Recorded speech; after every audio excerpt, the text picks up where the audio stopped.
আসসালামু আলাইকুম। আমরা এখন বর্তমানে অবস্থান করতেছি রাজশাহীর পুঠিয়া রাজবাড়িতে। তো চলুন আপনাদেরকে আমরা নিজেরাও ঘুরবো, আপনাদেরকেও ঘুরে দেখানোর চেষ্টা করব। আমার ক্যামেরাম্যান ক্যামেরার পিছে রয়েছে আমার একান্তই মুরিদ।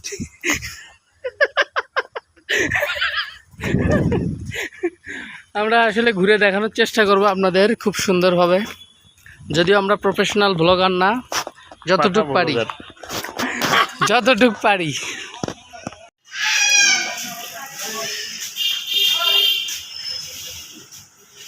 বর্তমানে অবস্থান করতেছি রাজশাহীর পুঠিয়া রাজবাড়িতে।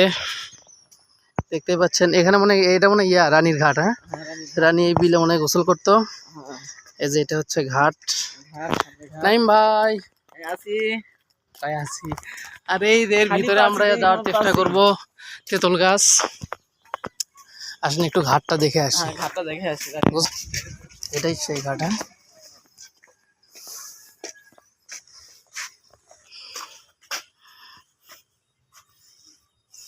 একজন মুরব্বী অন্দরমহলে ঢুকেছে, আমরা যাই, আপনারা দেখতেই থাকুন।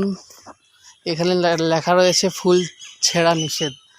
তো আমাদের প্রবেশ টিকিটের দাম হচ্ছে বন্ধ না, তালা মারা। আচ্ছা, যতটুকু দেখা যায় এগুলো মন্দির, তাই না? ওই যে লেখাই আছে মন্দিরের উপরে উঠবেন না। আচ্ছা, বন্ধ করে রাখছে। এটা ওই দিক দিয়ে ঢোকা, বুঝছেন, ওই পাশ দিয়ে।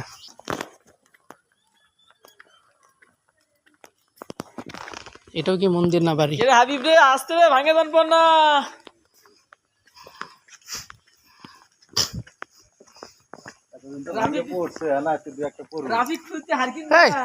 তোমাকে আমরা দেখো তো হারকিনের শোলতে ফুটে গেছে। বৌলি আসলে অঙ্কে হয়, দেখছ? দায়িত্ব পাচ্ছ ভালোই। দেখি তোমাকে একটু ভিডিওতে ক্যাপচার করি। তোমার অনুভূতি কেমন? চমৎকার। এটা কি অন্দরমহল? এটা কি হাসুনার ধানমন্ডি নাকি? এগুলোর মধ্যে যে কি জিন আছে আল্লাহ জানে। হায় আল্লাহ গো, প্রয়োজন হলে প্যাকেট খুলিয়ে যাও।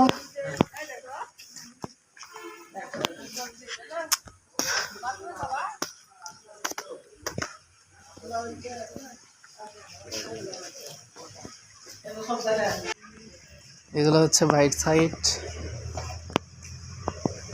ভেতরেই বাইট সাইড আর কি, বাউন্ডারি এরিয়া।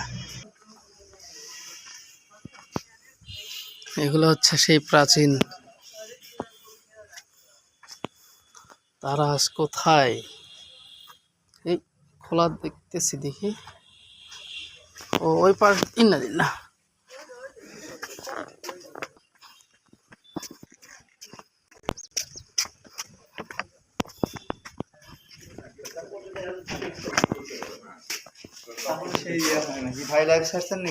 এমনি ভিডিও করতেছি। এটাই হচ্ছে শেষ বর্ডার। চিন্তার বিষয়, ছিল এক সময় অনেক রাজা বাদশাহ, আল্লাহ পাক ধন দৌলত দান করেছিলেন। হোক মুসলিম হোক হিন্দু, প্রত্যেককে আল্লাহ কম বেশি দান করেন, শুধু বিচার হবে তার আমলের।